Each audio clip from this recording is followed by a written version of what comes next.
चक्रवात तूफान मोचा का कहर। बीते दिन मोचा ने मचाया कहर। राज्यों का बदल सकता है मौसम। साइक्लोन मोचा को लेकर कई दिनों से अलर्ट किया जा रहा था, तो वहीं बीते दिन साइक्लोन मोचा आया और जिस इलाके में आया वहां तबाही मचा गया।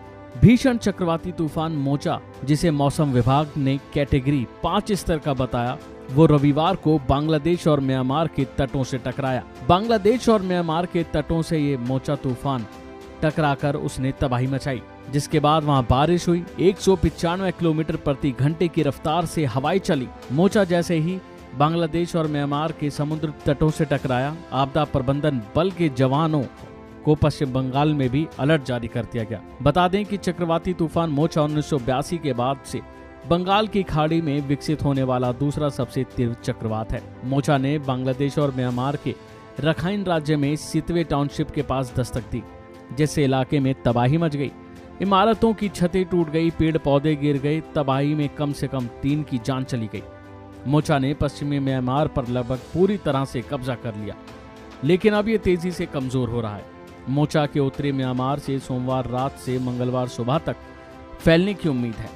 मध्य बंगाल की खाड़ी से सटे दक्षिण पूर्व में चक्रवाती तूफान मोचा भीषण तूफान में बदल गया।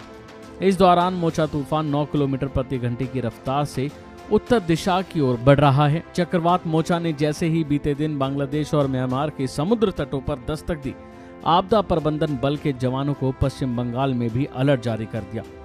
तूफान मोचा के कारण दक्षिण राज्यों का मौसम करवट ले सकता है। मौसम विभाग ने इसको लेकर बारिश की भी संभावना जताई है। तो वहीं बंगाल के पूर्वा, मेदिनीपुर और दक्षिण 24 परगना जिलों के तटीय इलाकों पर हाई अलर्ट है। एक रिपोर्ट में कहा गया है कि गोताखोरों सहित एनडीआरएफ की टीमों के साथ दीघा मंदारमणि तटीय इलाके भी अलर्ट पर हैं।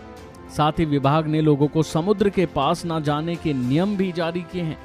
आईएमडी ने ट्वीट कर जानकारी दी है और कहा है कि म्यांमार के ऊपर एक चक्रवाती तूफान मोचा कमजोर हो गया है, लेकिन खतरा अभी टला नहीं है। इस तबाही के बाद हजारों लोगों को म्यांमार के मठों, शिवालयों और स्कूलों में ले जाया गया। म्यांमार के तट पर आए एक शक्तिशाली तूफान की वजह से लोगों को शेल्टर में रहने के लिए मजबूर होना पड़ा। 1300 लोगों को शेल्टर में रखा गया। रिपोर्ट के मुताबिक लोग अपने घरों में निचले इलाकों में फंसे हुए थे, जबकि शहर के कुछ हिस्सों में 130 मील प्रति घंटे की गति से तेज हवाएं चली। बता दें कि पश्चिम बंगाल में अलर्ट जारी है। चक्रवात मोचा तूफान ने इस तरह तबाही मचाई कि बिजली की सेवा ठप हो गई, इंटरनेट सेवा भी बंद हो गई, जिसे संभालने में विभाग को अब वक्त लग रहा है।